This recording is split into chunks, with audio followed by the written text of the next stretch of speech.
so un-American to finally say, hey, you're going to stay in this box and you can never grow your business bigger than that. Right. You know, $500,000 is your cap. And it's like destroying farming jobs. well, like I said, it's made us start to totally relook at our business plan and how we're going to sell our food. We're no longer going to sell wholesale. We're no longer going to sell to chefs or restaurants. It's consumer direct only. So you're actually pulling back from some of your expansion plans Yeah, because of that? we are. We have actually, this last year as we've been watching this happen, we've been putting plans on hold and pulling back our business because we want to make sure we want to stay in that. So again, that's how it's going to affect the local food system. Right. Because we don't want to get too successful. Hello everybody, Mike Adams, the Health Ranger here for Natural News. You know, we've been looking at this S510 Food Safety Modernization Act situation. Unfortunately, as you know, the bill passed both in the House and the U.S. Senate. Looks like it's going to be signed into law very soon. It may be by the time you see this. But what's the real impact of this law on real farmers here in America? To find out, I went to Texas, and I'm connecting with a few farmers around Texas, such as Farmer Brad, who you're going to meet today. I'm on his farm right here, asking Farmer Brad, who is, by the way, a local farmer providing food for about 1,000 people through community-supported agriculture. That's a CSA organization. He grows that food. He and his family grow it right out here. It's a beautiful operation. It's better than organic. He doesn't use synthetic chemicals, by the way. But I asked him, what is the impact of this Food Safety Modernization Act on your farm and your industry? So here to answer those questions is Farmer Brad. Hey, Brad, thanks for joining us today. Yeah, thanks for coming out. So can you tell us a little bit about your operation here, just so people Well, know our what you're doing? program, it's a community-supported agriculture program, like you said, and basically it's basically a membership deal. Customers pre-order the season with us and commit to us through the year, and we're growing specifically for our customers before we even get a seed in the ground. We already know who we're growing for. And I think in one way maybe that how this Food Safety Act is changed, is how it's going to affect us, is it's really starting to change the whole way that we even think about our business anymore. In what way? I mean, is it helping your business in any way, or is it all making it more difficult? Well, I mean, it could be helping our business. I mean, every time there's a food outbreak, you know, of dangerous food, that helps our business because people want food with integrity, and they know that they have to know their farmer in order to find food with integrity. And us being a local farmer, we feel like the most accountable thing to our food is that transparency that we have. Those family members, our members, our customers know who we are. We know the names of those customers, and that's what ultimately holds us accountable.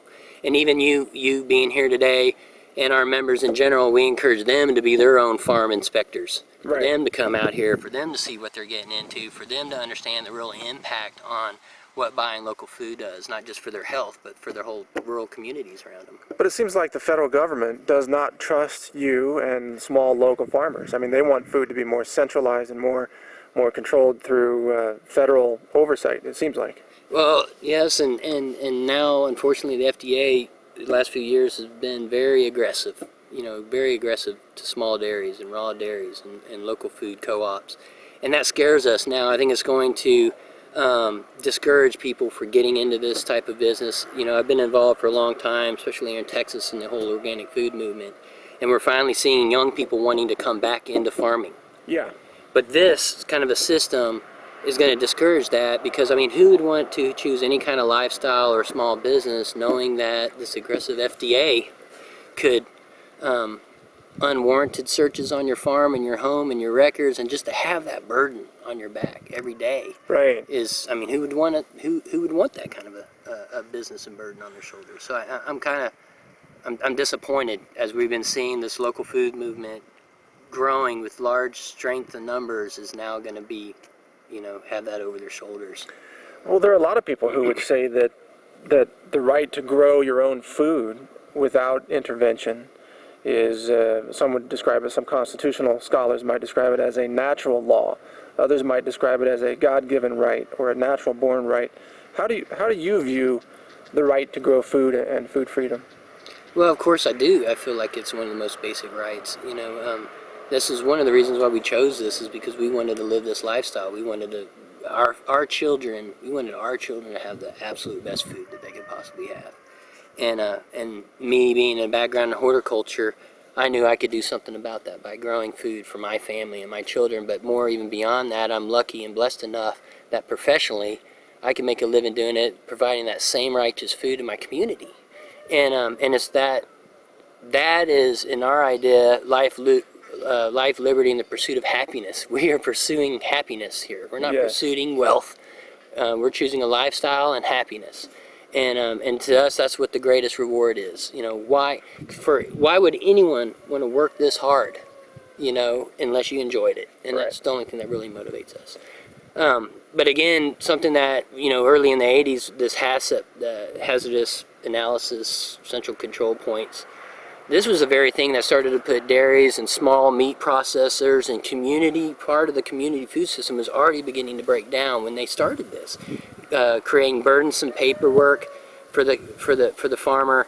And now, because of these regulations, if a farmer was required to get into this program, now they would have to go to the bank and finance the improvements that they need to make on their property in order to meet those FDA standards, even though small local food has never been a source of the risk. Exactly. It's all been the big corporate farms. Exactly. The risk, and the greater the risk is we centralize food, and it's the industrial food complex where these outbreaks have been happening. Exactly. If I, by chance, the grace of God, it never happens, but if a small farmer was to do something to get some people sick at a local level, that only affects 10, 20, maybe 100 families.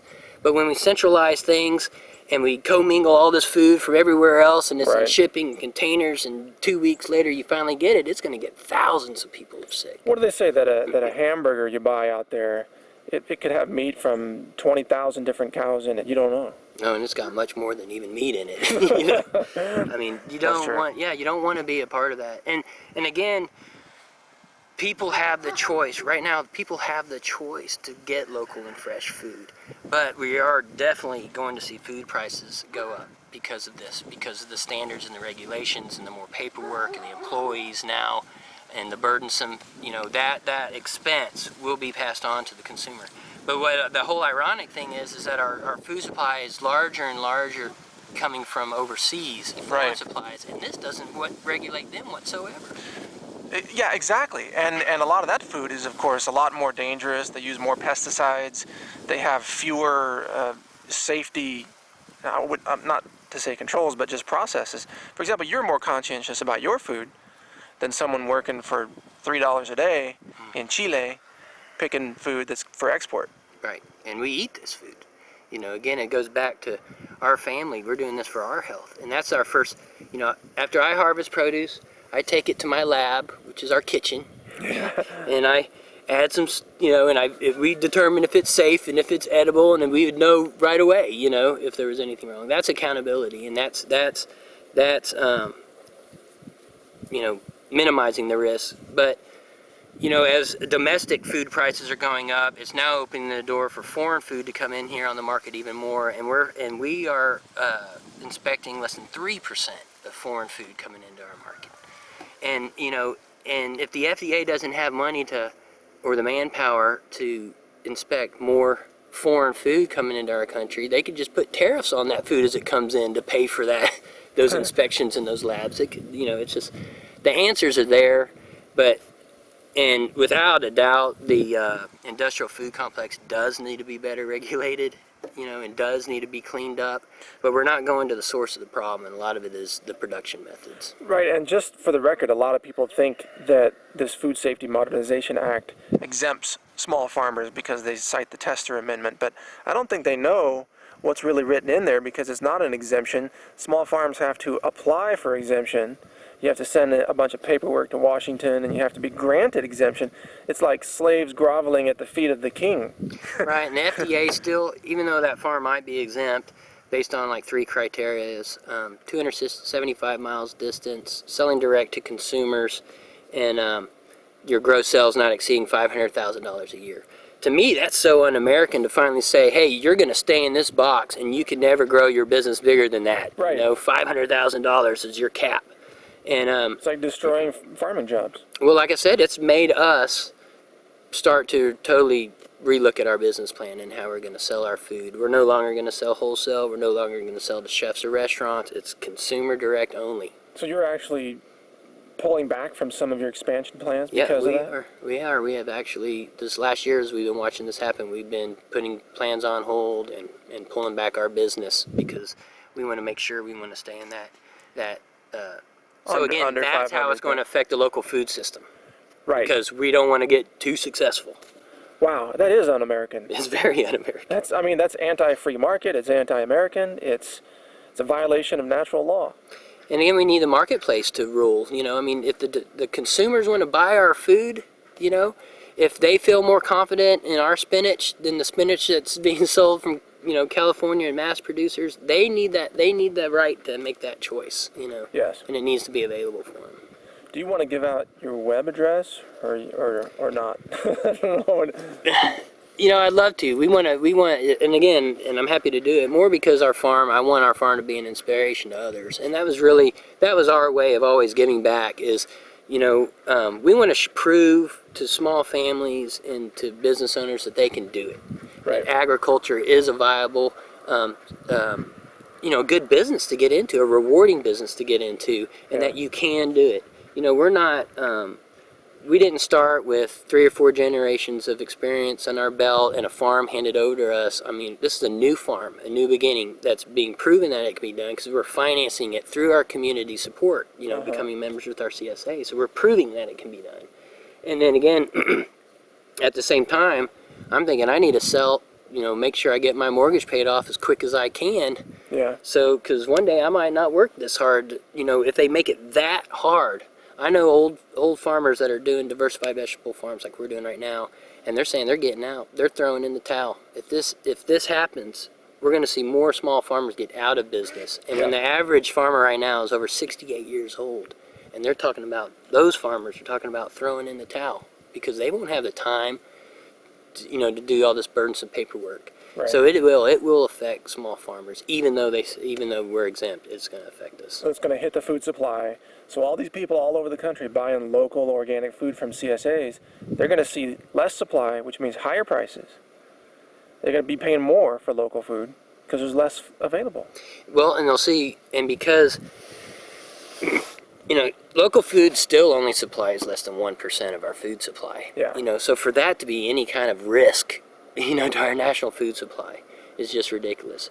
But also when we're talking about security risks and local food security, local food is food security, you know. Yes. When Katrina came through here, you know, coming through Houston and people were evacuating, you know, our CSA members were literally able to come by here and pick up their food. Yeah. You know, because it was theirs, where the grocery store shelves were already empty. You know. Oh, okay, yeah, let's talk about that in the next segment here. I want to wrap this up. We'll talk about food security and maybe a little preparedness in the next segment. This is Farmer Brad, everybody. Hey, thanks for taking the time to chat. Yeah, thanks for coming up.